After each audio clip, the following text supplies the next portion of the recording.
Hello and welcome to Busby Furniture. Today we're going to do some veneering by hand. I'm using the old traditional methods using Scotch glue. It can be called hide glue or animal glue. It's all the same stuff. Comes like this. And here we've got a pot. It's all made of these little pearls of glue.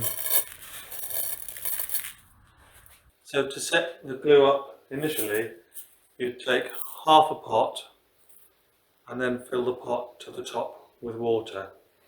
And then let that soak in for probably a couple of hours. Then you'll put it into a hot pot for it to melt down. My hot pot is like this, so it's got the glue already melted in there. You want it to be sort of a consistency that just sort of runs off quite nicely back into the pot. This is a double layered pot, so it's got a skin within a skin, and inside here is hot water. You don't want to heat the glue directly onto the actual heater because it will burn.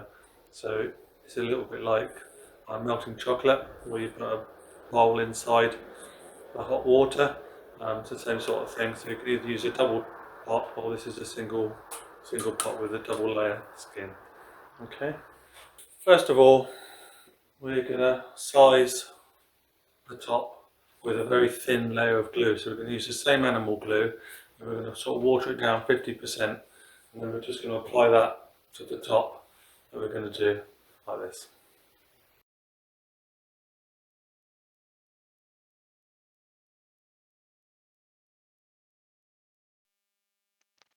So here I've got my pot of glue, and I've just added some water to the top of it just to thin it down rather than making a whole new pot that's slightly thinner. And we're just going to put it on the surface here, all the way over, nice and even. Obviously this is speeded up, but you need to work at a reasonable pace because the glue goes sticky and rubbery very quickly, and you'll start to sort of pull it around otherwise. So work at a good pace, get the whole lot covered, and we're all good. Once it's all covered, it's important to leave it for 24 hours to dry nice and hard.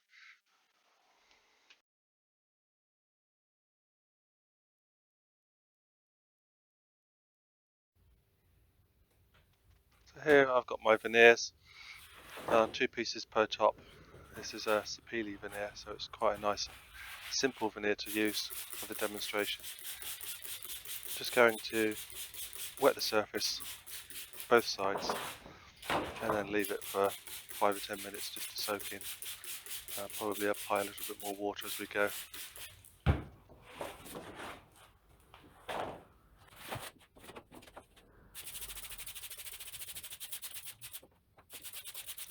This is just plain water, nothing added. Some people like to put glycerin in the water, but that's really for sort of burrs and things that you need to make a bit more supple. These nice flat veneers, water's absolutely perfect.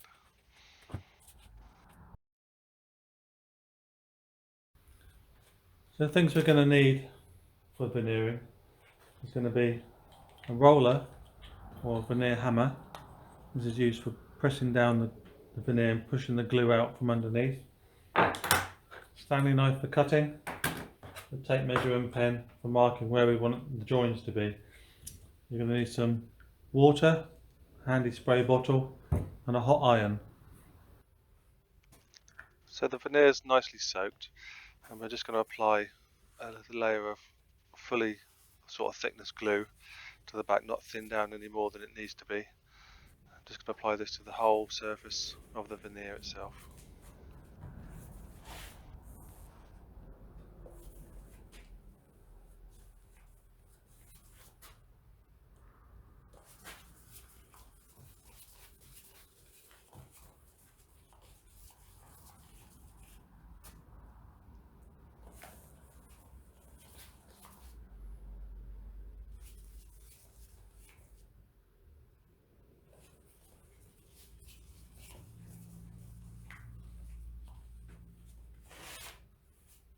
Evenness doesn't actually matter that much because you're going to be pushing most of this glue out.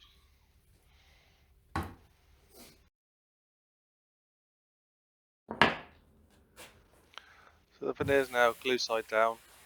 We're going to use a nice hot iron just to go over the first sort of half of it. Get it warm and hot, not overly hot. You don't want to blister the veneer.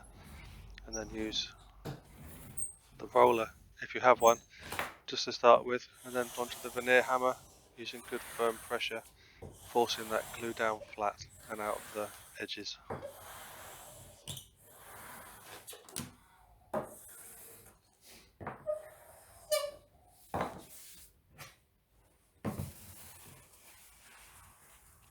And complete the other side.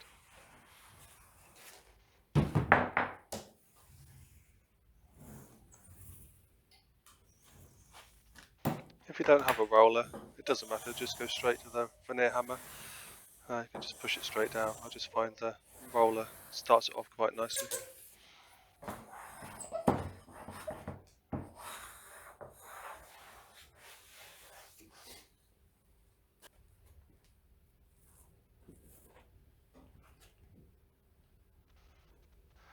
The second piece we're going to lay down and overlay the edges about 1 inch over the join line.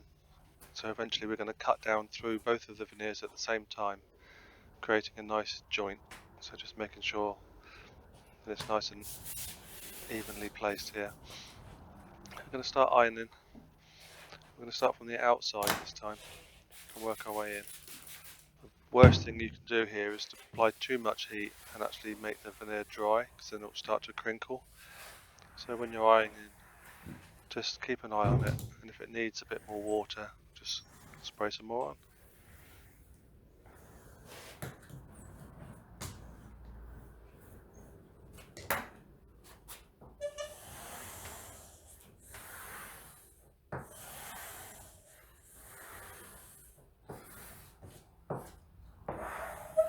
Always be careful of the top and bottom edges where the grain is across. If you go across those with the hammer and fall off the end, you'll actually rip the grain, rip the veneer.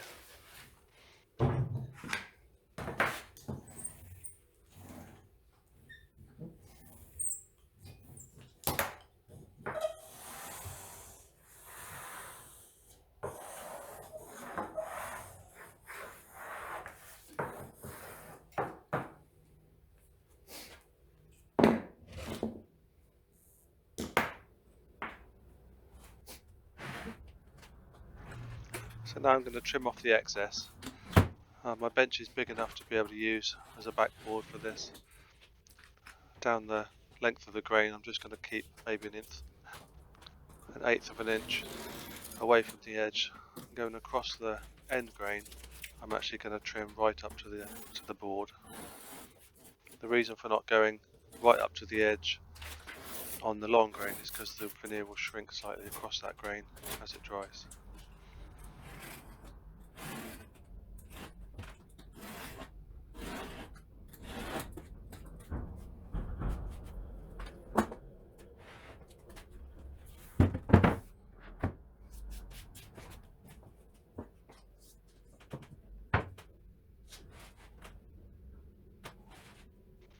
So now lining up the metal edge with the marks we put on earlier down the centre, and very, very gently, just using almost the weight of the knife, I'm just going to go down and down the veneer to cut through them both at the same time. Slowly getting harder and harder with the pressure until we get through. If you try and push through straight away in one go, you'll end up following the grain with the knife and end up with a horrible messy cut. We'll take away the top piece that's no use, and then lift the veneers and pull away the underpiece. Apply a little more glue between the joints just to make sure there's enough in there after taking the veneer out, and then we'll just heat it and press it down.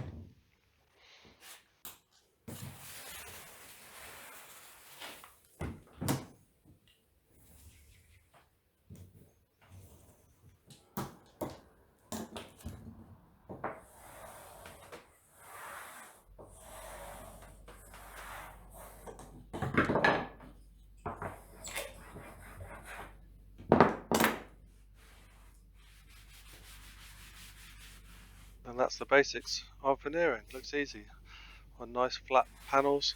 It can be.